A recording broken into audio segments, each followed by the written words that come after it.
Hello everyone, welcome back to my channel Khandelkar academy.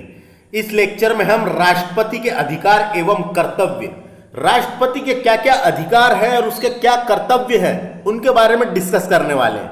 जैसा कि आप जानते हैं कि हम लुसेंट की बुक भारतीय संविधान को डिस्कस कर रहे हैं, तो उसके अंतर्गत हमने अभी तक के यहां तक के पढ़ा दिए हैं। अब आगे का हम इसके आगे डिस्कस करेंगे कि इसके आगे के पॉइंट को देखेंगे। तो फ्रेंड्स, राष्ट्रपति जो है अनुच्छेद 52 से लेके 62 तक दिया हुआ था, तो उसको भी हमने पढ़ चुके हैं। अब बात करते हैं हम राष्ट्रपति के अधिकार एवं कर्तव्य, क्या अधिकार क्या कर्तव्य दिए गए हैं उनको हम डिस्कस करने वाले हैं। तो सबसे पहले देखिए नियुक्ति संबंधित अधिकार।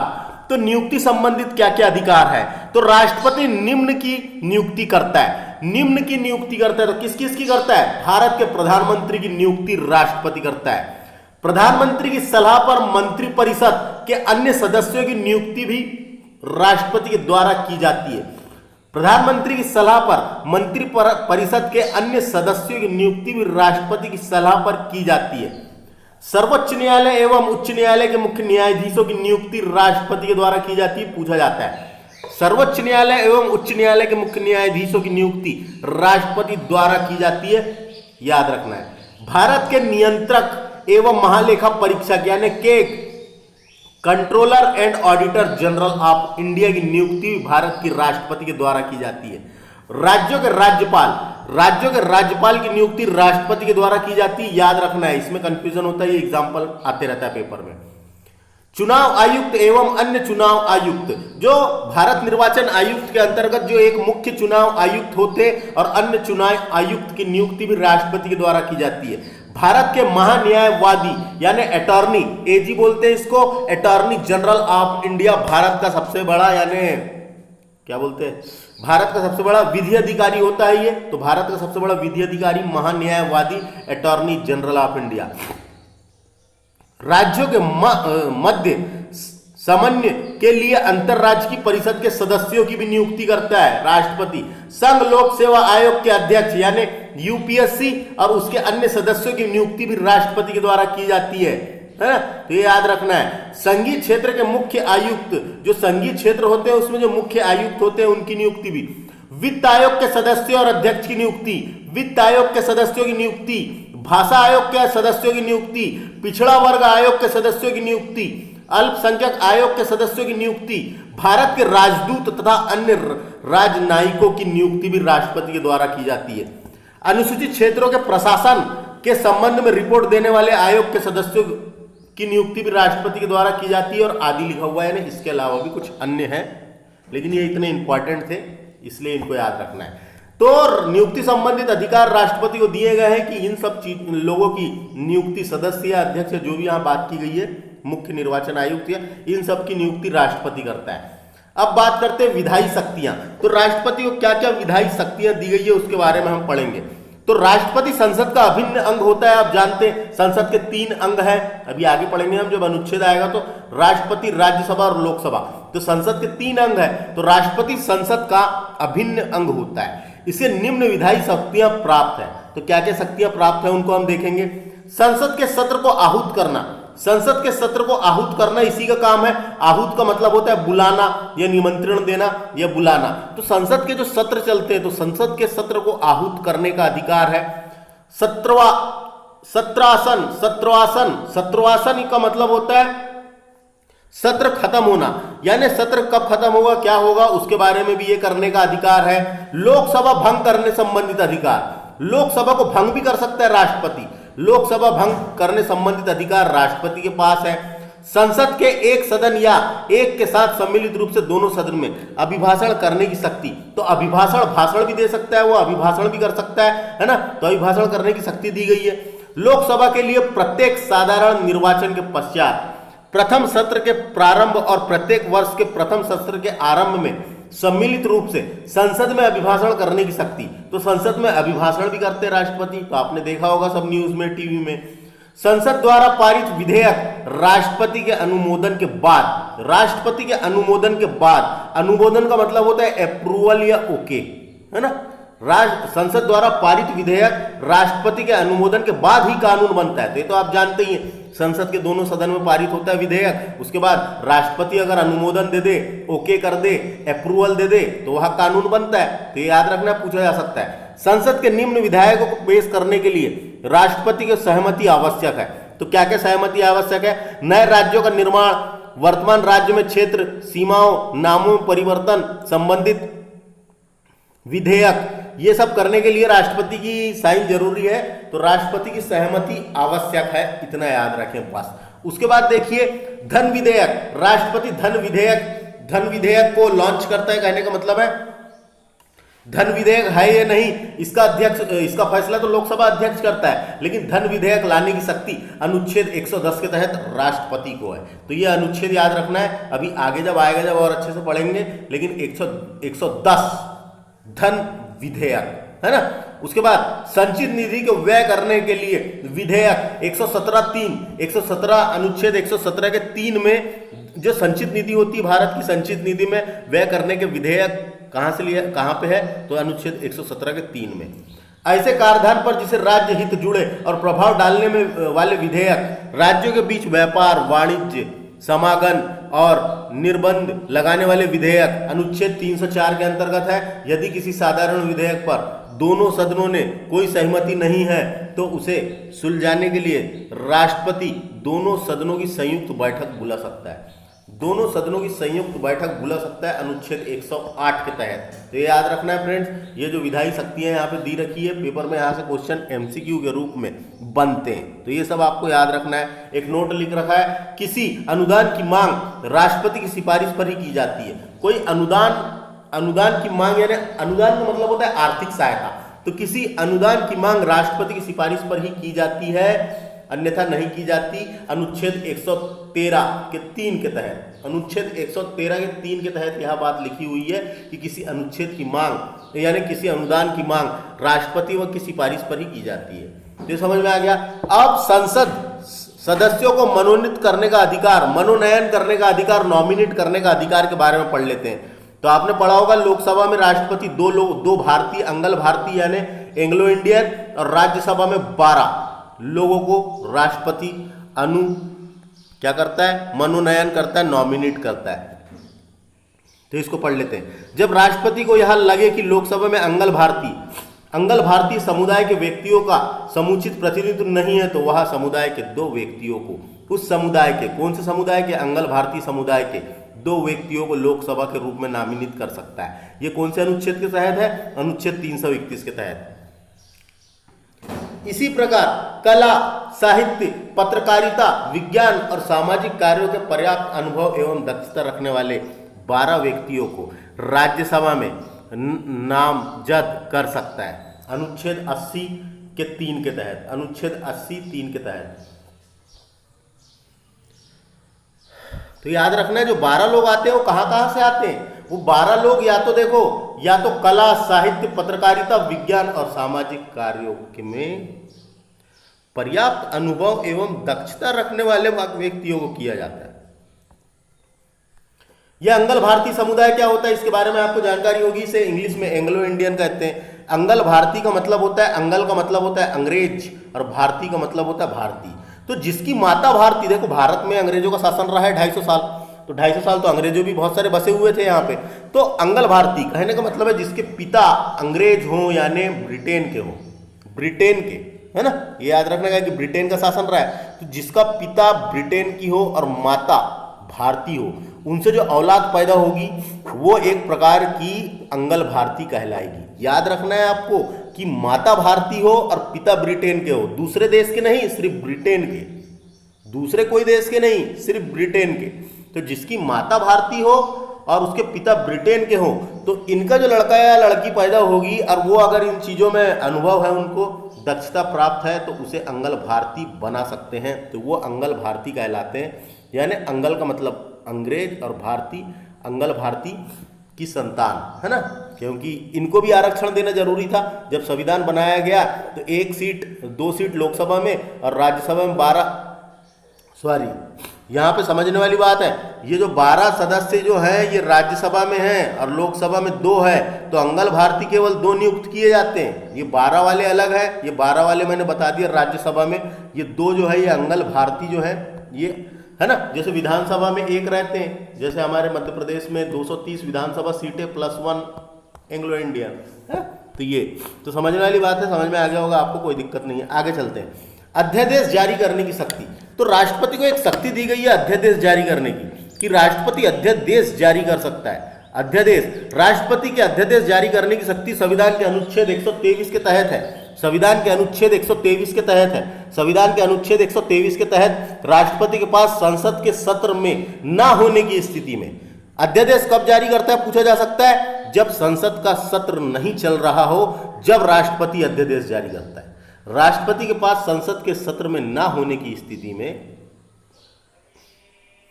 अध्यादेश का जारी करने की शक्ति है। अध्यादेश की शक्ति संसद द्वारा बनाया कानून के बराबर ही होती है और यह तत्काल लागू होता है। अध्यादेश की शक्ति संसद द्वारा बनाया गया कानून के तरह ही होती है, तत्काल लागू होता है अध्यादेश, है ना। तो इसको पढ़ लेते हैं क्या लिखा हुआ है। संसद के स्थगन के समय अनुच्छेद 123 के तहत अध्यादेश जारी करता है कौन, राष्ट्रपति, जिसका प्रभाव संसद के अधिनियम के समान होता है। इसका प्रभाव संसद सत्र के शुरू होने से 6 सप्ताह तक चलता है। तो ये आ सकता है कब तक चलता है, ये 6 सप्ताह तक, ये इंपॉर्टेंट है, 6 सप्ताह तक। परंतु राष्ट्रपति राज्य सूची के विषय में अध्यादेश नहीं ला सकता। देखो अध्यादेश लाया जा सकता है लेकिन राज्य सूची के विषय में नहीं लाया जा सकता। जब दोनों सदन सत्र में होते हैं तब राष्ट्रपति को यह शक्ति नहीं होती। जब दोनों सदन सत्र में होते हैं, जब सत्र में होते हैं तो यह शक्ति नहीं रहती। याद रखना है, अध्यादेश कब जारी किया जा सकता है, जब संसद का सत्र नहीं चल रहा हो। यह अनुच्छेद डायरेक्ट पूछा जाता है। कौन से अनुच्छेद के तहत, 123 अनुच्छेद के तहत राष्ट्रपति अध्यादेश जारी करता है जब संसद का सत्र नहीं चल रहा हो। कौन जारी करता है, ऐसा भी क्वेश्चन आ सकता है। यहाँ से एमसीक्यू के रूप में क्वेश्चन बनेगा, आपको बना लेना है, पेपर में आएगा तो।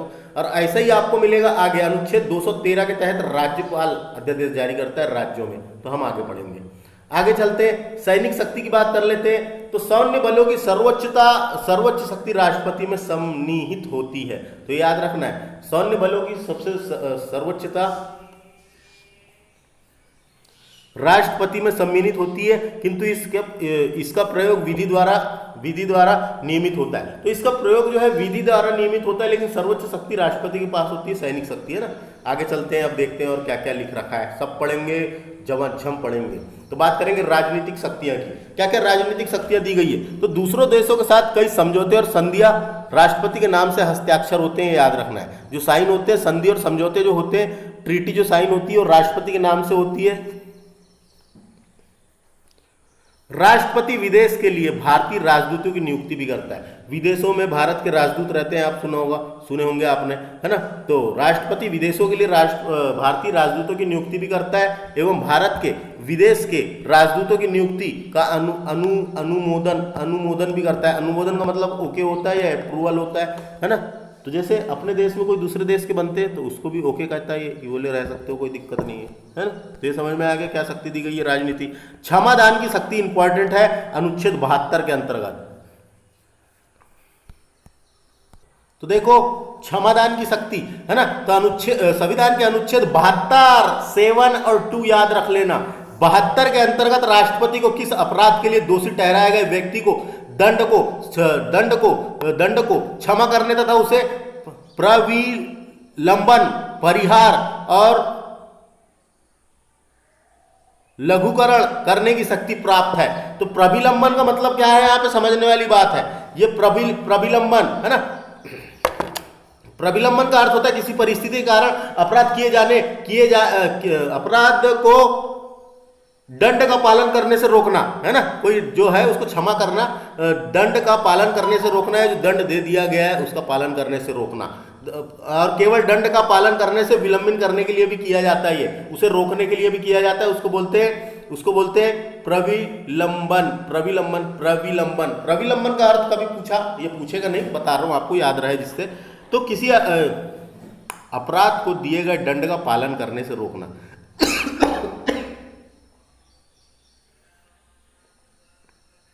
अपराध के लिए दिए गए दंड का पालन करने से रोकना।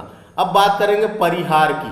तो परिहार का मतलब क्या होता है यहाँ पे फ्रेंड? तो परिहार का मतलब होता है त्यागना या छोड़ना, त्यागना या छोड़ना, दोष आदि को दूर करना, जो दोष उसके ऊपर लगाया गया है उसको दूर करना।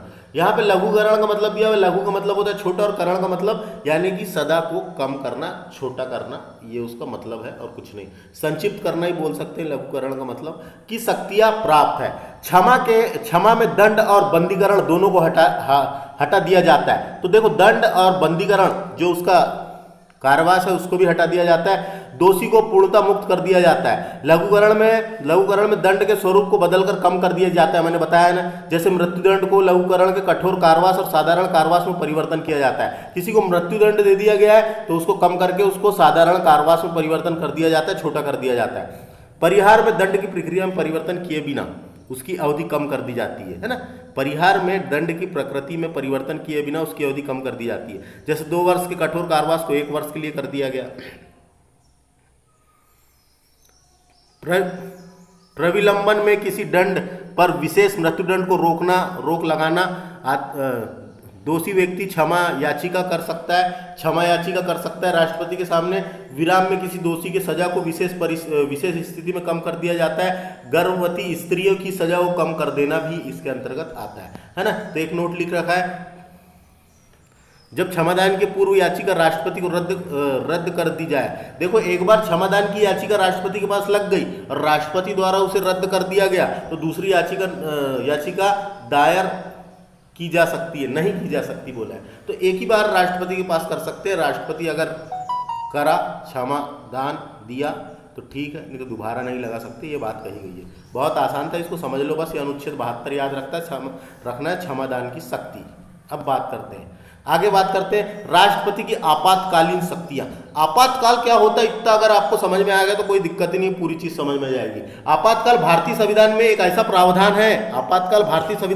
प्रावधान है, जिसका इस्तेमाल तब किया जाता है जब देश को किसी आंतरिक यानी अंदर की, बाहरी यानी बाहर की, तथा आर्थिक रूप से किसी तरह के खतरे की आशंका हो। एक तो आंतरिक तौर पर, एक तो बाहरी तौर पर, एक तो आर्थिक रूप में किसी तरह की खतरे की आशंका हो, जब आपातकाल उसे कहते हैं ना। तो आपातकालीन शक्तियां भी राष्ट्रपति को दी गई है, तो उसको देख लेते हैं क्या क्या शक्तियां दी गई है। आपातकाल से संबंधित उपबंध भारतीय संविधान के भाग 18 में दिए, अनुच्छेद 352 से 360 तक। अनुच्छेद 352 से 360 तक जब भाग 18 आएगा तो हम उसको डीपली और अच्छे से पढ़ेंगे, लेकिन यहां पढ़ लेते हैं कितना लिखा हुआ है। तो मंत्रिपरिषद के परामर्श से राष्ट्रपति 3 प्रकार के आपात लागू कर सकता है। एक बात याद रखिए, देखिए क्या लिखा, मंत्रिपरिषद के परामर्श से। पहले ऐसा नहीं था, बाद में संशोधन किया गया है ना। पहले राष्ट्रपति लगा सकता था, जैसे इंदिरा गांधी ने 21 महीने का आपातकाल घोषित कर दी थी। उसके बाद ही यह किया गया कि मंत्रिपरिषद के परामर्श से, है ना, मंत्रिपरिषद की परामर्श से राष्ट्रपति 3 प्रकार के आपातकाल लागू कर सकता है। पहला है युद्ध या बाह्य आक्रमण या सशस्त्र विद्रोह के लगाया गया आपातकाल, जो 352 के अंतर्गत है। 352 का जो है 352, इसमें राष्ट्रीय आपातकाल लगता है, राष्ट्रीय आपातकाल। राज्यों में संवैधानिक तंत्र को विफल होने की उत्पन्न की स्थिति में 356 के अंतर्गत राष्ट्रपति शासन लगता है राज्यों में। यहां लिखा है ना, राज्य में संवैधानिक तंत्र के विफल होने की स्थिति में। तो ये 352 में राष्ट्रीय आपातकाल, 356 में है राष्ट्रपति शासन और 360 में है वित्तीय आपातकाल। इसकी अवधि मात्र 2 महीने की होती है। वित्तीय आपातकाल नाम से पता चल रहा है, जब वित्त की कमी हो जाए, जब लगाते हैं वित्तीय आपातकाल, हर किसी की तनख्वाह कटती है ना। तो अभी तक एक भी बार नहीं लगा ये वित्तीय आपातकाल। बाकी जब अनुच्छेद भाग 18 आएगा, जब वहाँ डीपली पढ़ेंगे तो ये समझ में आ गया दोस्तों। तो इसको समझ लेना है बस। 352, 356, 360 पेपर में आते हैं, कौन से क्या है। राष्ट्रपति किसी सार्वजनिक महत्व के प्रश्न पर उच्च न्यायालय से अनुच्छेद 143 के अधीन परामर्श ले सकता है। तो 143 के अधीन उच्च न्यायालय से परामर्श भी ले सकता है, लेकिन यह परामर्श मानने के लिए बाध्य नहीं है। अगर वो चाहे तो बात मानेगा, नहीं चाहे तो नहीं मानेगा। इसको समझना है, वाले फैक्ट को बहुत आसान है। बात करते हैं 10वें नंबर का। राष्ट्रपति किसी विधेयक पर अनुमानित देने या ना देने के निर्णय लेने की सीमा का अभाव होने के कारण राष्ट्रपति जेपी वीटो का प्रयोग कर सकता है। जेपी वीटो, इसे पॉकेट वीटो के रूप में भी जाना जाता है। जेपी वीटो, इसे पॉकेट वीटो के रूप में भी जाना जाता है ना। ये भी 3 प्रकार के होते हैं जेपी वीटो। जेपी वीटो नहीं, वीटो 3 प्रकार के होते हैं, वीटो 3 प्रकार के होते हैं, है ना। लेकिन ये बात करेंगे तीसरे नंबर की बात हुई है यहाँ पे जीपे वीटो की। तो एक वीटो होता है निरपेक्ष वीटो, एक निरपेक्ष वीटो होता है। निरपेक्ष वीटो, यह वीटो शक्ति के अंतर्गत राष्ट्रपति किसी विधेयक पर अपनी अनुमति नहीं देता, अनुमति देता ही नहीं, उसको बोलते हैं निरपेक्ष वीटो। दूसरा होता है एक निलंबनकारी वीटो। निलंबनकारी का मतलब है यह वीटो शक्तियों के अंतर्गत राष्ट्रपति किसी विधेयक को संसद के पास पुनर्विचार हेतु भेज देता है ना। ये इसमें क्या होता है, पुनर्विचार हेतु भेज देता है। इसमें क्या होता है, पुनर्विचार हेतु भेज देता है। और एक होता है जीपी वीटो।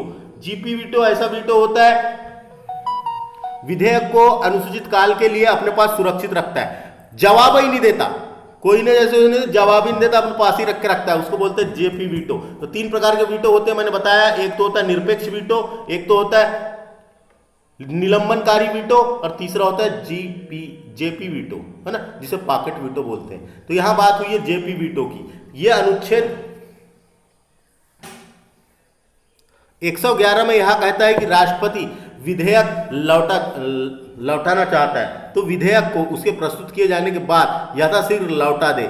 जेपी वीटो शक्ति का प्रयोग उदाहरण के लिए 1986 में संसद द्वारा पारित भारतीय डाकघर संशोधन विधेयक, ये डायरेक्ट क्वेश्चन आता है, भारतीय डाकघर संशोधन विधेयक कब आया था, 1986 में संसद द्वारा पारित किया गया। उस समय तत्कालीन राष्ट्रपति ज्ञानी जेल सिंह ने कोई निर्णय नहीं लिया, कोई जवाब ही नहीं दिया था। 3 वर्ष के पश्चात क्या होता है, 1989 में अगले राष्ट्रपति वेंकटरमन ने विधेयक को नई राष्ट्रीय मोर्चा सरकार के पास पुनर्विचार हेतु भेजा, परंतु सरकार ने इसे रद्द करने का फैसला लिया था। तो किसने प्रयोग किया था जेपी वीटो का, कब किया था, कौन से संशोधन में किया था, कौन से अनुच्छेद के तहत किया जाता है, ये सब आपको याद रखना है। जेपी वीटो क्या होता है, कौन सी पावर होती है, ये सब परीक्षा में एमसीक्यू के रूप में आते हैं, मैंने आपको यहाँ से बताया। अब बात करते हैं नेक्स्ट फैक्ट। भारत में राष्ट्रपति द्वारा संघ वित्त आयोग की सिफारिश, नियंत्रक महालेखा परीक्षक के प्रतिवेदन, राष्ट्रीय अनुसूचित जाति आयोग एवं राष्ट्रीय अनुसूचित जनजाति आयोग के प्रतिवेदन को संसद अपने पटल पर रखता है। संसद के पटल पर रखता है कौन, राष्ट्रपति। डॉक्टर राजेंद्र प्रसाद भारत के प्रथम राष्ट्रपति थे, कोई दिक्कत नहीं है, राष्ट्रपति की सूची हमने पढ़ ली है, प्रथम राष्ट्रपति थे। ये 2 बार लगातार निर्वाचित हुए, इसका मतलब यह है कि ये 2 टर्म के लिए बने, 10 साल तक, याद रखना है। Doctor S Radhakrishnan, doctor S Radhakrishnan लगातार 2 बार उपराष्ट्रपति बने, तो ये 2 बार बने हैं डॉक्टर एस राधाकृष्णन। इनके बाद उपराष्ट्रपति हमीद अंसारी, ये भी 2 टर्म के लिए बने हैं, याद रखना है, तथा 1 बार राष्ट्रपति थे। तो ये पहले उपराष्ट्रपति थे 2 बार, उसके बाद राष्ट्रपति बने। तो बहुत आसान है ये। तो केवल वीवी गिरी के निर्वाचन के समय दूसरे चरण की मतगणना करनी पड़ी थी। ये डायरेक्ट क्वेश्चन आता है, द्वितीय चरण की मतगणना में कौन निर्वाचित हुए थे, तो वीवी गिरी। तो समझ में आ गया, वीवी गिरी से याद रखना, गिर गए थे ऐसे याद रख सकते, मैं बता रहा हूं आपको याद रखने के लिए, ऐसा कुछ वो नहीं है।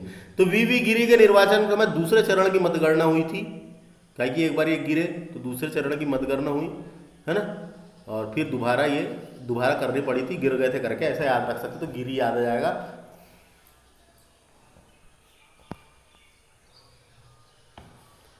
केवल नीलम संजय रेड्डी ऐसे राष्ट्रपति हुए जो एक बार चुनाव में हार गए, है ना, उसके बाद रेड्डी हो गए, ऐसा याद रखना। एक बार चुनाव में हारे, फिर उसके बाद रेड्डी हुए और फिर से निर्विरोध राष्ट्रपति चुने गए थे, तो ऐसा याद रख सकते हैं। नीलम संजय रेड्डी और वीवी गिरी, ये दोनों में कंफ्यूज नहीं होना है, यहाँ से क्वेश्चन आते जाते हैं, है ना। भारत की प्रथम महिला राष्ट्रपति प्रतिभा देवी पाटिल थी। तो समझ में आ गया, ये सब याद रखना है, याद रखने से होता है, पढ़ने से नहीं होता। तो याद रखो, भारत की प्रथम महिला राष्ट्रपति कौन थी, प्रतिभा देवी सिंह पाटिल, है ना। तो इनसे एक क्वेश्चन बन जाता है, कई बार क्या हुआ था, इन्हें एक सम्मान मिला है, मेक्सिको का सर्वोच्च नागरिक सम्मान। जो मेक्सिको देश है, मेक्सिको का सर्वोच्च नागरिक सम्मान मिला है, उसका नाम है order of Aztec, order of Aztec eagle, order of Aztec eagle, या फिर उसको बोलते हैं ऑर्डन मेक्सिको डेल इग्वेला एजटेका, है ना। तो ये नाम है। मेक्सिको का सर्वोच्च नागरिक सम्मान प्रतिभा देवी पाटिल को भी मिला है। और याद रखना है एस राधाकृष्णन जी तो जो थे हमारे भारत के पहले राष्ट्रपति उपराष्ट्रपति, उनको भी ये सम्मान मेक्सिको का सर्वोच्च नागरिक सम्मान प्रदान किया गया है। अभी तक 2 ही राष्ट्रपति जिनको मिला है। तो ये परीक्षा में पूछा जा सकता है, इसलिए मैंने आपको बताया, है ना। राष्ट्रपति की बात हो रही है, सिर्फ 2 लोगों को मिला है। तो ये समझ में आ गया, ये सब याद रखना है फ्रेंड्स। इस तरीके से दोस्तों, इस तरीके से मैंने राष्ट्रपति की अधिकार और कर्तव्य यहाँ पे हमने डिस्कस किए इस लेक्चर में। अब इसके बाद हम पढ़ेंगे आगे, उपराष्ट्रपति भी पढ़ा चुके हैं हमने, अब मंत्री परिषद डिस्कस करेंगे। तो हमारे इस चैनल को सब्सक्राइब करें, जिससे आपको पढ़ने में मदद मिल सके। पढ़ने में मदद मिलेगी, पढ़ना तो आपको ही है, सिर्फ मदद मिल सकती है बस, उसके अलावा कुछ नहीं मिल सकता। तो थैंक्स फॉर वॉचिंग, नमस्ते।